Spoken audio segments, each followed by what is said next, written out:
అందరికీ పత్రికా మీడియా మిత్రులందరికీ కూడా స్వాగతం. ఈరోజు ఈ పత్రికా సమావేశం యొక్క ఉద్దేశం బీఆర్ఎస్ చేస్తున్న పొలిటికల్ డ్రామాల గురించి మాట్లాడడానికి విప్ గారు వీరేశం గారు, ఎమ్మెల్యే గారు జయవీర్ గారు అండ్ బిఎల్ఆర్ గారు మేము ఈ సమావేశం ఏర్పాటు చేసి కొన్ని విషయాలు వాస్తవాలు కూడా చెప్పాల్సిన అవసరం ఉంది. ఎందుకంటే ఆరోపణలు ఆర్ఎస్ ప్రవీణ్ కుమార్ గారు ఎట్లా చేస్తుండ్రు, తర్వాత హరీష్ రావు గారు కేటీఆర్ గారు ఎట్లా చేస్తుండ్రు అనే విషయాలు మీతో పంచుకోవడానికి సమావేశం ఏర్పాటు చేయడం జరిగింది. అయితే దానికంటే ముందు మన ప్రతిపక్ష నేత కేసీఆర్ గారికి ఒకసారి ఫోన్ చేసి చూద్దాం. కనీసం ఫోన్లోనైనా వారు అందుబాటులో ఉంటారేమో.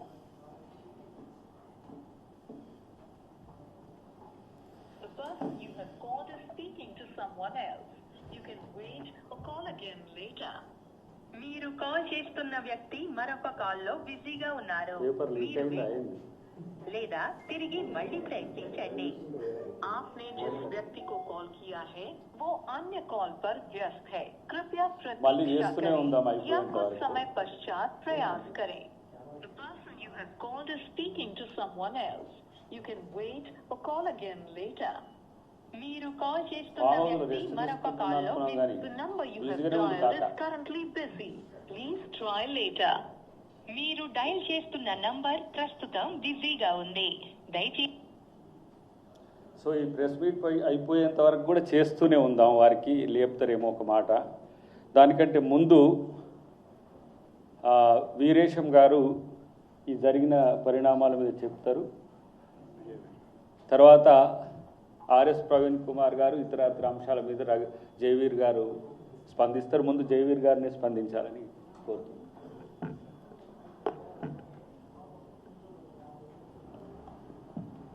ముందుగా పాత్రికేయ మిత్రులకి అందరికీ నా నమస్కారాలు.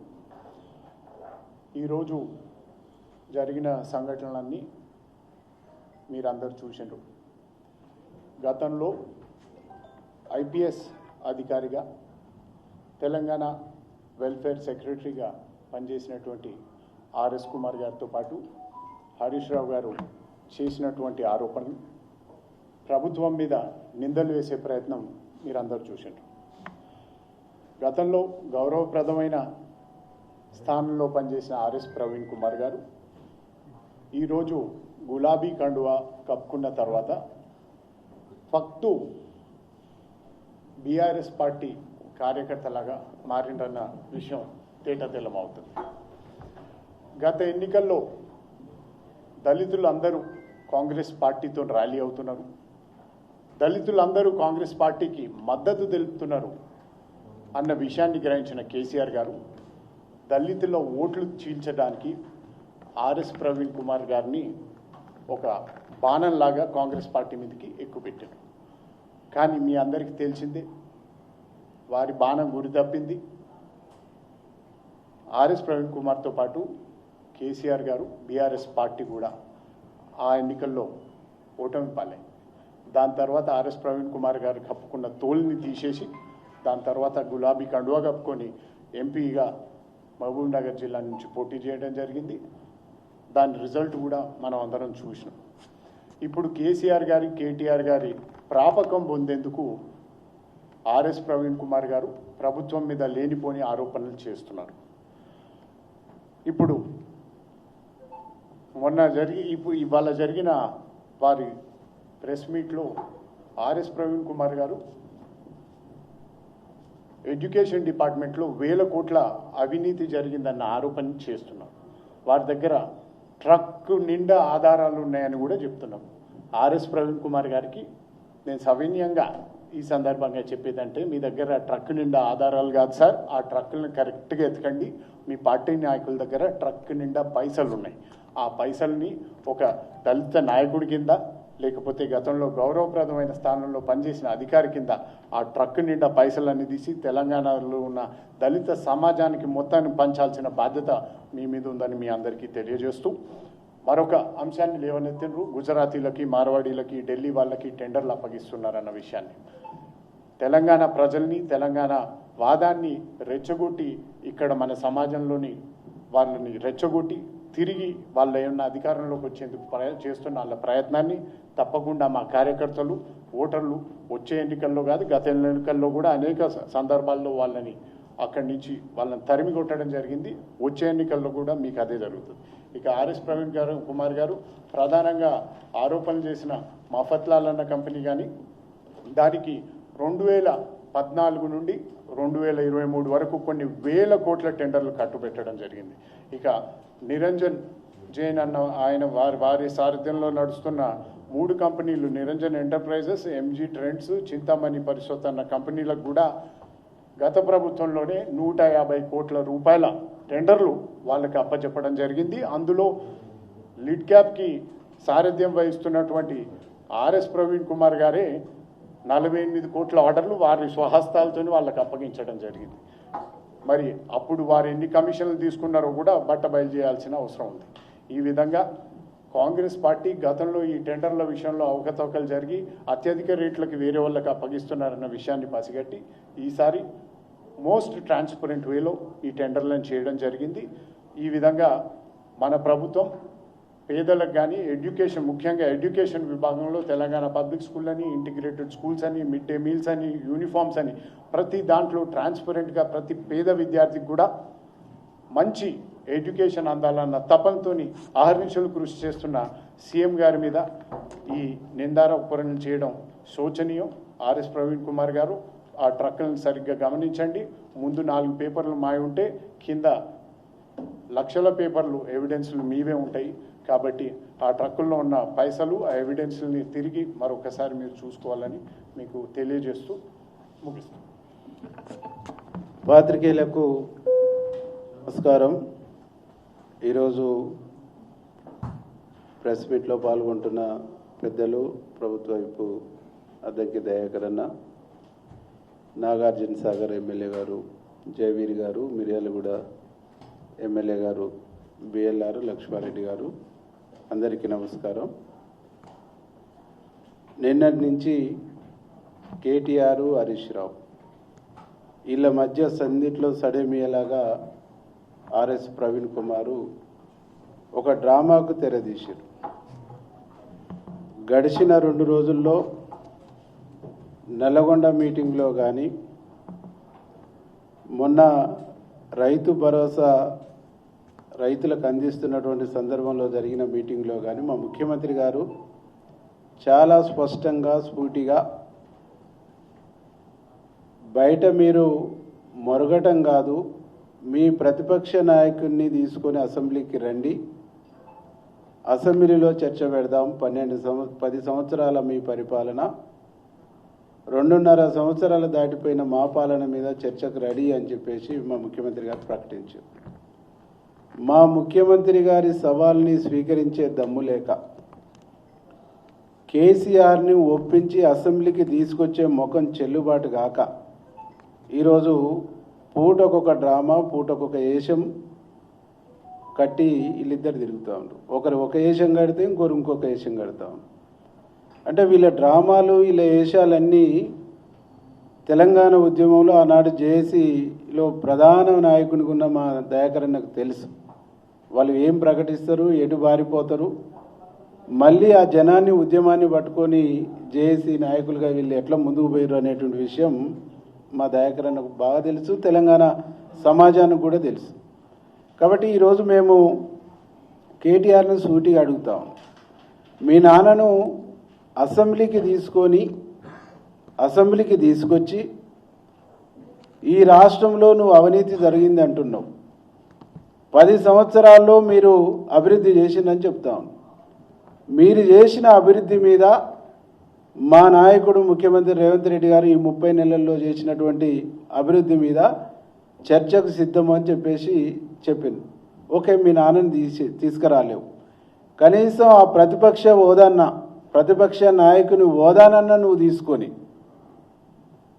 మీ నాన్న ఎట్లాగా అసెంబ్లీకి రాడు కాబట్టి ఆ హోదా ఆయనకు అవసరం లేదు, ఆ హోదానన్నా నువ్వు తీసుకొని అసెంబ్లీలో చర్చకు సిద్ధపడితే అర్థం ఉన్నది. ఇది కాకుండా బహిరంగ చర్చకు రండి అంటాం. ప్రవీణ్ కుమార్ గారు మిమ్మల్ని మేము సూటిగా అడుగుతా ఉన్నాం. ఒక దళితుడైన అడ్లూరు లక్ష్మణ్ మంత్రి అయ్యి ఇవాళ దళిత వర్గాల మన్నలను పొందుతూ దళిత విద్యార్థుల కోసం ఆయన అనేక రకాల పాటలు పాడుతూ పనిచేస్తున్నటువంటి ఒక నాయకుని పైన నీ అక్కసేంది? నువ్వు దుర్మార్గమైన ఆరోపణలు చేయటం ఏంది? ఆన్లైన్లో పారదర్శకంగా టెండర్ పిలిస్తే ఆన్లైన్ టెండర్లో ఈ దేశంలో ఉన్న ఎవరైనా అప్లై చేసుకునేటువంటి రైట్ ఉంటుంది. ఎవరైనా అప్లై చేసుకోవచ్చు. అర్హత ఉన్న ఎవరైనా అప్లై చేసుకోవచ్చు. అది పారదర్శకంగా ఉండాలని మా ముఖ్యమంత్రి గారు ఆ ప్రయత్నం చేశారు. 1140 కోట్ల చిల్లర టెండర్ పిలిస్తే 2000 కోట్ల అవినీతి జరిగిందంటాం. అంటే మీరు చెప్పే అబద్ధానికి కూడా పొంతన లేకుంటుంది. మీరు చెప్పేదే అబద్ధం. టెండర్ పిలిచింది 1100 కోట్ల చిల్లర, నువ్వు అవినీతి జరిగింది అంటుంది 2000 కోట్లు.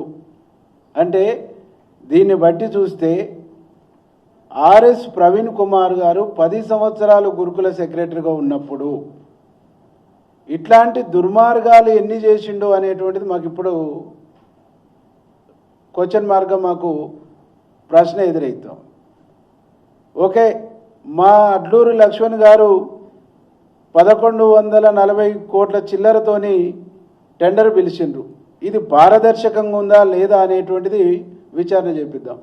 10 సంవత్సరాలుగా గురుకుల పాఠశాలలో నువ్వు చేసినటువంటి అనేక అంశాల మీద బహిరంగ విచారణకు నువ్వు సిద్ధమా? మీరు చెప్పండి. ఇలా గురుకుల పాఠశాలల్ని నువ్వు ఒక రాజకీయ క్రీడగా వాడుకున్నావు. కేసీఆర్తో ఒప్పందంలో భాగంగానే ఒక రాజకీయ క్రీడగా మార్చుకున్నావు. కేసీఆర్తో ఒప్పందంలో భాగంగానే బీఎస్పీలో చేరినావు. కేసీఆర్తో ఒప్పందంలో భాగంగానే మళ్ళీ వచ్చినావు. ఇవాళ నువ్వు మాట్లాడుతున్నటువంటి మాటలు చూస్తుంటే ఈ రాష్ట్రంలో ఉన్న దళిత సమాజం సిగ్గుపడతా ఉంది. ఒక దళిత మంత్రి పైన ఇంత కక్షపూరితంగా, ఇంత దుర్మార్గంగా దొరలకు ఉడిగం చేయొచ్చు, తప్పులేదు, నీ వృత్తి అదైనప్పుడు. మరీ ఇంత మోకరిల్లి నువ్వు ఒక జాతి బిడ్డ పైన నువ్వు చేస్తున్నటువంటి దాడి. ఇటు పొన్నం ప్రభాకర్ ఒక బీసీ, అంటే నీకు ఎస్సీలు బీసీలు ఎదుగుదల, వాళ్ళు మంత్రులు కావటం, వాళ్ళు స్వేచ్ఛగా పనిచేసుకోవటం అనేటివి నువ్వు జీర్ణించుకోలేకపోతా ఉన్నావు. ఇకపోతే కేటీఆర్, హరీష్ రావు ఈ తెలంగాణ ఉద్యమంలో అదే డ్రామాలయమయ్యి ఇప్పుడు కూడా అదే డ్రామాలయం. 10 సంవత్సరాలు ఈ రాష్ట్రాన్ని సర్వనాశనం చేస్తారు మీరు దోయని రంగం ఏది ఉంది? అన్ని రంగాల్ని, ఇరిగేషన్ రంగంలో 1000 కోట్ల రూపాయలు దోసుకుంటారు, ఎడ్యుకేషన్లో 1000 కోట్ల రూపాయలు దోసుకుంటారు. కాబట్టి ఈరోజు 10 సంవత్సరాలు ఈ రాష్ట్రాన్ని చెరబట్టినటువంటి ఒక దోపిడి దొంగలు, చోరు 1, చోరు 2, ఈ చోరు 1, చోరు 2లు ఒక డ్రామాకు తెరదించిండ్రు. ఈ డ్రామాను బంద్ పెట్టుకోండి, ఈ డ్రామాను ఆపండి. మీ డ్రామాలు తెలంగాణ గడ్డ మీద సాగవు. ఒక ఆయన నిన్న నేను దొరనే అని అంటాడు. దొరలకి ఏం చేశారు? తెలంగాణ పల్లెల్లో శంకరగిరి మాన్యాలు పట్టించారు, దొరల గడీల్ని బద్దలు కొట్టిర్రు. ఆ చరిత్ర తెలంగాణ ప్రజలకు ఉంది.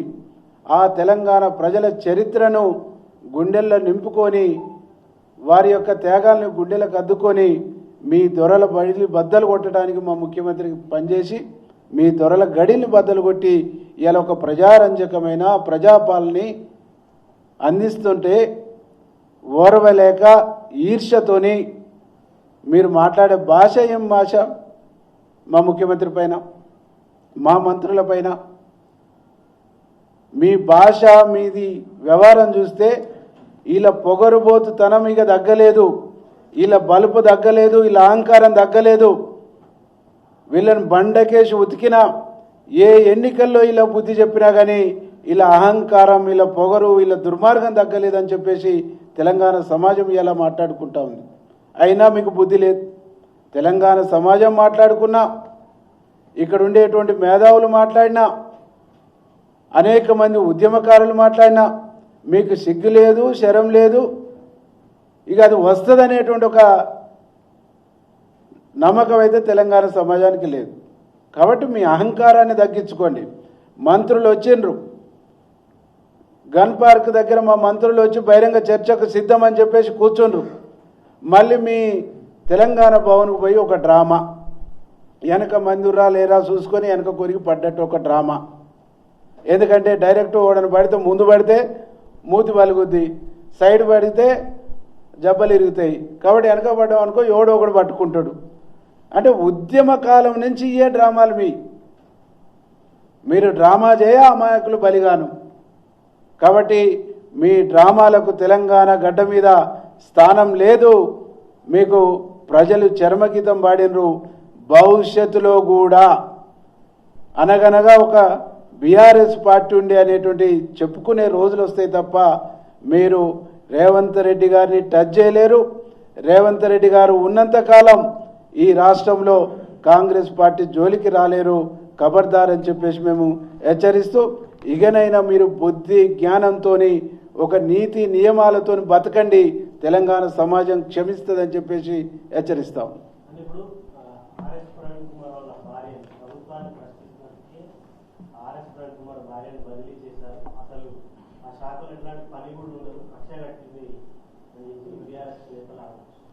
ఆర్ఎస్ ప్రవీణ్ కుమార్ భార్యను కక్షగట్టి బదిలీ చేయవలసినటువంటి అవసరం ప్రభుత్వానికి లేదు.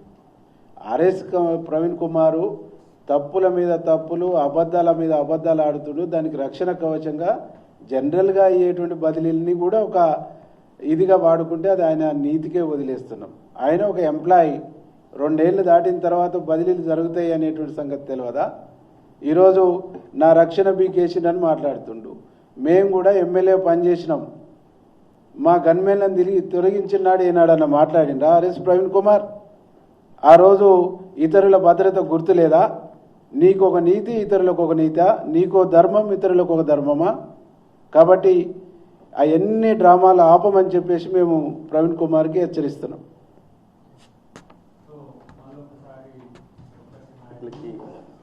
మనం ఫోన్ చేసే ప్రయత్నం చేద్దాం. మరి అధికారికంగా ఉన్న నెంబర్ అయితే ఇది, చెప్పకూడదు బయటికి, కాబట్టి వాళ్ళు ఒకసారి చేద్దాం.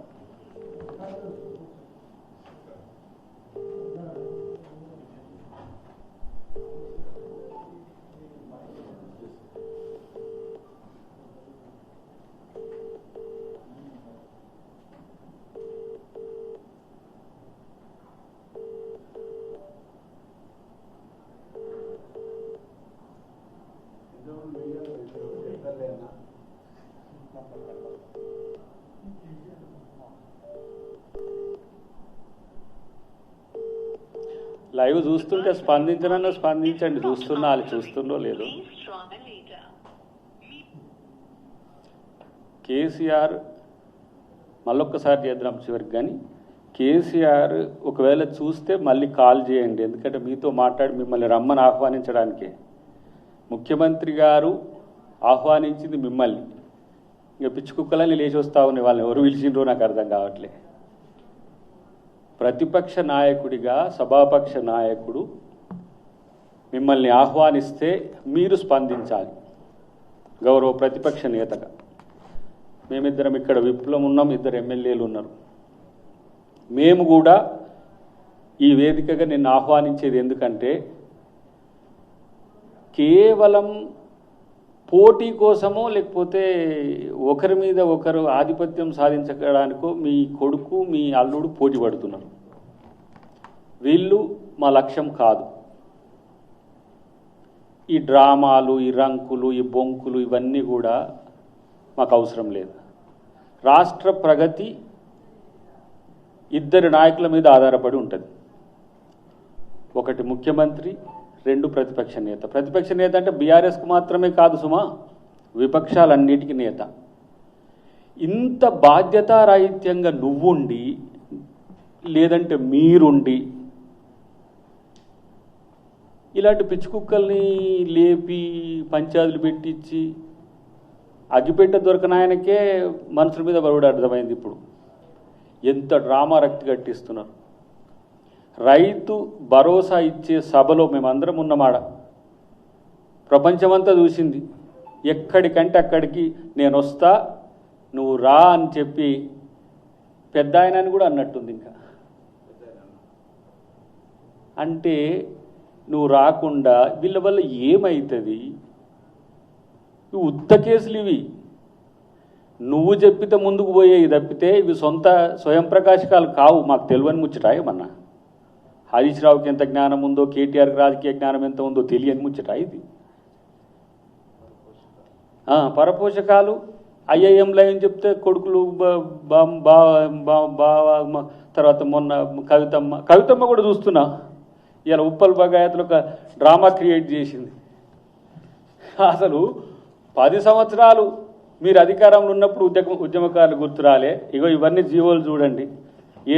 క్యాబినెట్ ఏర్పాటుతో పాటు అక్కడ అకామిడేషన్, వచ్చిన వాళ్ళని కన్సల్టేషన్ కొరకు అమరవీరుల స్తూపం దగ్గర వేయడానికి ఇవన్నీ జీవోలు. నేను ఉద్యమకారుల కమిటీ మెంబర్ కాబట్టి చెప్తున్నా. ఇగో ఇవన్నీ సంప్రదింపుల కోసం అందరికీ సమాచారం పోయే పేర్లు ఇవన్నీ. ఇక బీసీ బిల్లు పెడతారనేసరికే బీసీలకు రిజర్వేషన్లు కావాలని కొట్లాడుతుంది. ఇప్పుడు ఉద్యమకారులకు ఏదో చేస్తుంది ప్రభుత్వం అనేసరికి ఇది ఒక డ్రామా మొదలుపెట్టింది. కానీ ఇవన్నీ కూడా సైడ్ యాక్టర్లు. ఇవన్నీ కవిత టీఆర్ఎస్ అని పెట్టుకొని ఉపనాయకుడిగా హరీష్ రావు ఉండని, ఏంటిదైనా వైస్ చైర్మన్గా, వైస్ ప్రెసిడెంట్గా, అది మరి భారతదేశానికో తెలంగాణకో తెలియదు, భారత రాష్ట్ర సమితి ఉపాధ్యక్షునిగా వర్కింగ్ ప్రెసిడెంట్గాను ఉన్న ఇవన్నీ సైడ్ యాక్టర్లు. కేసీఆర్ గుర్తుపెట్టుకో, నువ్వు రావు, మాకు తెలుసు. నేను వీళ్ళకు కూడా చెప్తున్నా, కేటీఆర్ హరీష్ రావుకు చెట్టు పేరు చెప్పి కాయలమ్ముకోకండి. కేసీఆర్ అంటోడు రాడు, డిసైడెడ్, మాట మీద నిలబడ్డాడని నేను మొన్ననే చెప్పిన. మొట్టమొదటిసారిగా కేసీఆర్ అంటోడు మాట మీద నిలబడ్డది ఇప్పుడే. ఓడిపోతే ఏం చేస్తా, ఇంట్లో వండుకుంటా అన్నాడు. ఇంట్లో వండుకుంటుండు. ఇక ఆయన మనం ఏమంటాం? ఫోన్లు చేసినా రెస్పాండ్ కాడు.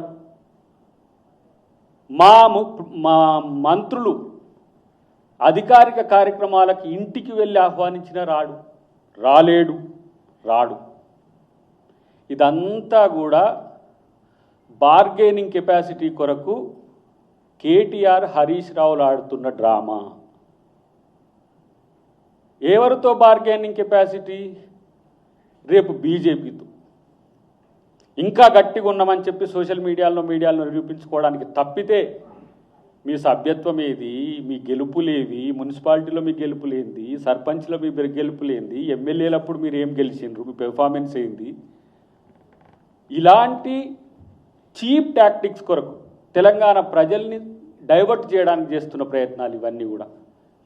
ప్రతిసారి అన్నీ చెప్పినాం, మిగతావన్నీ చెప్పినాం. నేను అంటున్నా, ఈరోజు కేసీఆర్ రాడు అని అన్న నా యొక్క సవాలుకి కేసీఆర్ స్పందిస్తాడా, లేకపోతే కేసీఆర్ పరివారం స్పందిస్తుందా, కేసీఆర్ డ్రామా కంపెనీ స్పందిస్తుందా? స్పందించండి. జీతం తీసుకుంటానికి వస్తాడు సుమా. 6 నెలలకు ఒకసారి మ్యాండేటరీగా కాన్స్టిట్యూషన్. ఇప్పుడు మళ్ళీ రేపు అసెంబ్లీ మనం ఆగస్టులో సెప్టెంబర్లో పెట్టినాం అనుకోండి, వస్తాడు ఒకరోజు, మళ్ళీ సంతకం పెట్టుకొని పోతే మళ్ళీ 6 నెలలు ఎక్స్టెన్షన్. ఇది అంతే తప్పితే కేసీఆర్ రాజకీయాలకు ఎందుకు రాడంటే ఇక్కడ రేవంత్ రెడ్డి ఉన్నాడు కాబట్టి. రేవంత్ రెడ్డిని ఎదుర్కోలేక దద్దమ్మలాగా ఇంట్లో పండుకున్న కేసీఆర్ ప్రజలకు సమాధానం చెప్పును. ఏం రాజరికమా ఇదేమైనా? ఇంత ప్రగల్భాలు పలుకుతుండ్రు కదా నీ కొడుకు అల్లుడు. నీ బిడ్డ చెప్పిన ప్రశ్నలకు సమాధానం మేలేని సచ్చు సన్నాసులు, వాళ్ళు వెధవలు. వాళ్ళని పట్టుకొని నువ్వు రాజకీయం చేస్తావు. కుక్కతోక పట్టుకొని గోదావరి నీదినట్టే లెక్క. సో మాకు అనిపించింది, అందుకే 2034 వరకు రేవంత్ రెడ్డి గారే నేను ముఖ్యమంత్రిగా ఉంటా అన్నది ఎందుకు అర్థమైందా? కేసీఆర్ వల్లనే కాలేదు, పిచ్చి కుక్కల వల్ల ఏమవుతుంది? పోనీ బీజేపీలో ఎవడన్నా ఉన్నాడా అంటే బీజేపీలో కూడా వాళ్ళు కూడా దుప్పట్లు వేసుకొని ఒకరినొకడు గుద్దుకొని చేస్తున్నారు. ప్రగతి కోసం కలిసి రమ్మంటే రారు. ప్రగతి కోసం మేము మోడీతో కలుస్తామని అంటే బీజేపీలో కలుస్తారా అంటాడు ఒకడు. నేను అంటున్నా బీజేపీతో కాదు మోదీ గారితో కలిసి పనిచేస్తాం, మా రాహుల్ గాంధీని మన ప్రధానమంత్రి చేస్తారా మీరు? కాబట్టి ఇవాళ కేసీఆర్ ఆడుతున్న ఈ వింతాటకంలో ఇవన్నీ పావులు మాత్రమే. అందరూ అనుకుంటున్నారు ఈయన తొడగొట్టి ఆడుకొచ్చిన కనీస ఇంగితము ముఖ్యమంత్రి సవాల్ విసిరింది ఎవరికి అనేది కూడా తెలియని దుస్థితిలో ఉన్న భావదారిద్ర పార్టీలు అవి. కాబట్టి ఇక్కడ బీఆర్ఎస్ పార్టీ నేను గతంలో కూడా ఆరోపణ చేసిన, వాళ్ళేమో 40-60 అడుగుతున్నట బీజేపీ వాళ్ళు, వీళ్ళేమో 70-30 అని అంటే సార్ ఎంపీలకు ఇటు ఎమ్మెల్యేలకు అటు అన్నట్టుగా. మీరు ఎట్లా వచ్చినా ప్రజాక్షేత్రంలో మిమ్మల్ని బొందబెట్టడం ఖాయం. ఉద్యమకారులను పట్టించుకోలేదు, తెలంగాణ సమాజాన్ని పట్టించుకోలేదు. చివరికి భారత్ రాష్ట్ర సమితి అని చెప్పి గుణాత్మక మార్పు అని చెప్పి కేసీఆర్ ఎక్కడికో ఫ్లైట్లో వెళ్ళిపోదామని కొత్త ఫ్లైట్ కొనుక్కుంటే అందరు ఇక్కడనే పండబెట్టిండ్రు. కాబట్టి కేసీఆర్ గారు మళ్ళీ ఇది అయిపోయినాకనైనా ఇట్లా కాకుంటే కూడా వ్యక్తిగతంగా కూడా నాకు చేయండి. నేను మిమ్మల్ని రిక్వెస్ట్ చేయడానికి, రిక్వెస్ట్ అంటే ఒకడు అంటున్నాడు నీ అమ్మ మీకు కేసీఆర్ రాకపోతే రాజకీయం కాదా, కేసీఆర్ వస్తేనే రాజకీయం చేస్తారంటే కేసీఆర్ అంటాడు ప్రతిపక్ష నాయకుడు కాకుంటే కేసీఆర్ అనేటువంటి ముచ్చటే పెట్టకపోతుంటే అయిపోయిన చరిత్ర అవుతుండే. ఇప్పటికి కూడా నేను అదే చెప్తున్నా, తెలంగాణ ఉద్యమంలో తెలంగాణ చరిత్రలో చరిత్రహీనునిగా కాకుండా ఉండాలంటే తెలంగాణ ప్రజల కోసం రా. ఈ రంకులు బొంకులు చెప్పే ఈ సండాసుల యొక్క వాటి కొరకు తెలంగాణ సమాజం లేదు. ఒక బాధ్యతాయుతంగా ముఖ్యమంత్రి చేస్తున్న ప్రతి పనిని దేశంలో ముఖ్యమంత్రులందరూ కూడా పొగుడుతున్నారు. ఒక ఆయన అంటాడు అసలు రేవంత్ రెడ్డి కొరకు ఆ స్థాయి కాదు ఈ స్థాయి కాదు అంటాడు. ప్రజలు ఇచ్చిన స్థాయి రా బాబు, మిమ్మల్ని పక్కని పండబెట్టిన స్థాయి అది. ఒక ప్రజానాయకుడిగా ఇలా 20 సంవత్సరాలు అది చేస్తున్నాడు మిడ్జిల్లో. కృతజ్ఞత, ఎందుకంటే ప్రజలకు కృతజ్ఞతగా ఉండడం నాయకుని యొక్క లక్షణం. ప్రజలు మనల్ని ఓడగొడితే ఇంట్లో పండడం, గెలిస్తే వచ్చి అధికారం చెలాయించడం కాదు అని చెప్పి కేసీఆర్ గారికి తెలియజేస్తూ, పెద్దలు మా జయవీర్ గారు చెప్పినట్టుగా ఇప్పుడు ఈ పానకంలో పుడకలా ఇట్లాంటివన్నీ చేయకు మిత్రమా. ఎవరైతే ఈ ఆర్ఎస్ ప్రవీణ్ కుమార్ గారు ఉన్నారో అన్ని వేళ్ళు మీ వైపే ఉన్నాయి. అదొక్కసారి ఆత్మపరిశీలన చేసుకోండి. ఎప్పటికైనా ప్రజలు ప్రతి క్షణం గమనిస్తూనే ఉంటారు. కాబట్టి అలా నిజాయితీగా రాజకీయాలు చేస్తే రేవంత్ రెడ్డి గారి ముందు నిలబడతారు తప్పితే ఇలాంటి చౌకబారు సన్నాసి రకం రాజకీయాలు చేయడం బంద్ చేయాలని చెప్పి నేను వారికి విజ్ఞప్తి చేస్తున్నా.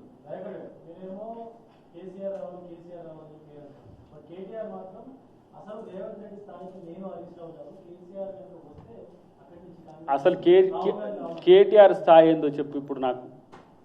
What is the KTR status according to the constitution? MLA. ఇది మంత్రి స్థాయి కూడా కాదు. మీ బావ క్యాబినెట్ ర్యాంక్ ఉన్నట్టు అది కూడా కాదు కదా, కాదు కదా.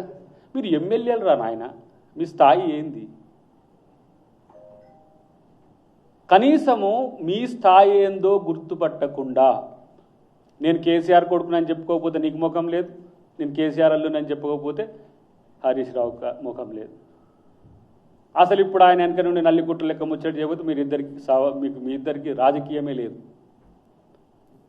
ఏమైనా ఆధారపడే పరాన్న జీవులు అన్నట్టుగానే మీకు సొంతంగా ఆలోచనలు లేవు, మీకు ఒక నాయకుడే లేడు. ఏమంటారు చుక్కాని లేని నావ ఎట్లనో మీ బతుకట్ల. ఇప్పుడు ఆగమ్య గోచరంగా నడి సంద్రంలో ఎటు పోవాలనో తెలియక హరీష్ రావు ఉన్నాడు, ఏం చేయాలనో తెలియక కేటీఆర్ ఉన్నాడు. పరిస్థితులు ఏమో బీజేపీ వాళ్ళ కంట్రోల్లో ఉండాలి. రాడార్ అంతా కూడా బీజేపీ కంట్రోల్లో ఉంటుంది. ఎందుకంటే ఇటు సిబిఐకి కాళేశ్వరం వాళ్ళ చేతుల్లోనే ఉంది, ఇటు గతంలో పిఎఫ్ స్కామ్కి సంబంధించి సహారా కేసు అట్లనే ఉంది. ఇక బిడ్డనంటే వెళ్ళగొట్టిండ్రు. ఆమె ఒక పార్టీ పెట్టుకుంది, ఆమె ఏం చేస్తుందో తెలియదు. ఈ ఫార్ములా ఏమో కేటీఆర్ ఉన్నది. కాబట్టి ఇవన్నిటి సందిగ్ధంలో నడి సంద్రంలో ఒక నావల అటు ఇటు తనిఖీసలాడుతున్న వాళ్ళ స్థాయి ఏందో తెలుసుకుంటే మంచిదని నేను తెలియజేస్తున్నాను. ఇదేమన్నా కుస్తీ పోటీ అనుకుంటున్నారా? స్థాయిల గురించి చర్చించుకునేందుకు, ప్రజా సమస్యల మీద చర్చించేందుకు మేము అసెంబ్లీకి రమ్మంటున్నాం. ఒక ప్రజాప్రతినిధికి ఎన్నికైన తర్వాత అది ఆయన ధర్మం. ఆ ధర్మాన్ని నిర్వర్తించామని మేము అడగడం తప్ప అని నేను మీకు వారిని ప్రశ్నిస్తున్నాను.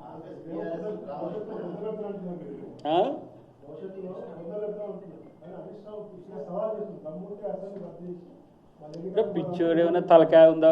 హరీష్ రావు అంటోనికి ఏమన్నా తలకాయ ఉందా? ఏమన్నా వాడు అట్నే రాజీనామా చేసిండా? మరి పనికిరాని చేతగాని దద్దమ్మని నీ కాదు, నీ మామను నువ్వు తీసుకురాలేని నువ్వు రాజీనామా చేస్తే ఏం చేస్తావు? ఏం బీకేది ఉంది నువ్వు చెప్పు.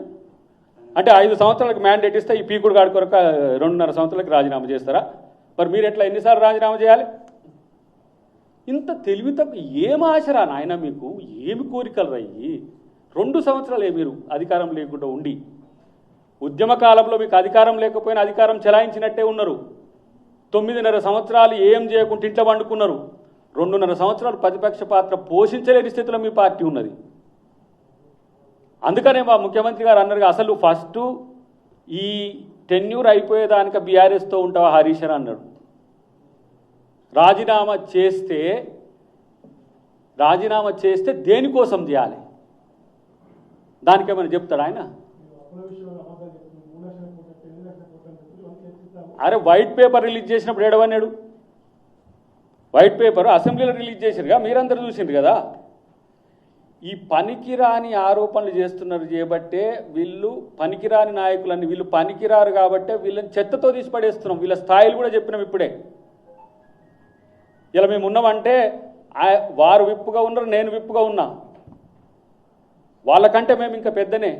అయినా కూడా కేసీఆర్ని ఏమంటున్నాం, అయ్యా రా నాయన అంటే ఆడ ఎక్కి కూర్చుంటారు. రాకుర్రా బాబు, మీ పార్టీ బొందల పడుతుంది. అవును, గన్ పార్క్ కాడ కూర్చున్నప్పుడు వచ్చిండా? మంత్రులు గన్ పార్క్ కాడ కూర్చున్నా, ఆడికెళ్ళి లేచిపోతున్నప్పుడు వచ్చి తుర్రుమని పారిపోయే కల్చర్ ఎవరిది? పిరికితనం ఎవరిది? 3 మంత్రులు వచ్చి ఆడ కూర్చున్నారు. ఏడికి వచ్చినప్పుడు వాళ్ళు ఫోన్ చేసిండ్రు, వాళ్ళు ఇటుకి సిఎల్పికి వచ్చినప్పుడు ఫోన్ చేసిండ్రా లేదా?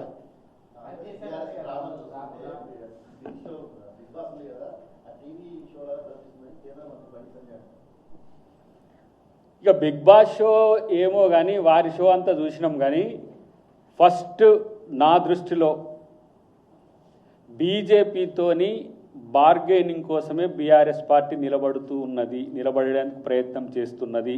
నిలబడక లేకపోయినందుకే అసహనంతో రోజుకు మీరు చూడండి, కేటీఆర్ ఆడ నిరుద్యోగులు తీసుకుంటాడు, కవిత అక్కడ ఉద్యమకారుల కొరకు అంటది, హరీష్ రావు ఈడ పడే డ్రామా చేస్తుంటాడు. ఒక్క రోజులో ఇన్ని వేరియేషన్స్ ఎన్నున్నాయి? ఇంత ఇలా ఆస్కార్ ఇచ్చినా కూడా తక్కువే, ఇంకేమన్నా భాస్కర్ లాంటిది తెచ్చియాలి. కాబట్టి ఇవన్నీ కూడా ప్రజలందరూ చూస్తున్నారు. ముఖ్యంగా నేను చెప్తున్న హరీష్ రావుకు రాజీనామా చెయ్యి అంటే నీ మామనే బయటికి రా అంటేనే రాలేకపోతున్నాడు. ఏం చేస్తారు మీరు? దేనికోసం రాజీనామా చేయమని అడుగుతున్నారు? రాజీనామా చెయ్యమంటే ఉత్తగానే చేయడానికి ఇదేమైనా రాజరిక వ్యవస్థనా? ఇదేమైనా ప్రజలు మిమ్మల్ని బండకేసి బాధిన ఎన్నికలవి. కోట్ల రూపాయలు వెచ్చిస్తే, 1000 కోట్ల రూపాయలు వెచ్చిస్తే, ఒక్క ఎన్నికకు 3000 కోట్ల రూపాయలు వెచ్చించినా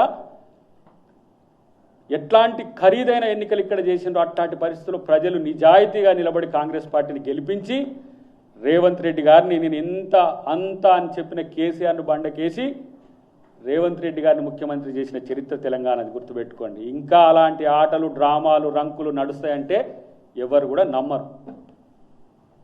థ్యాంక్ యూ.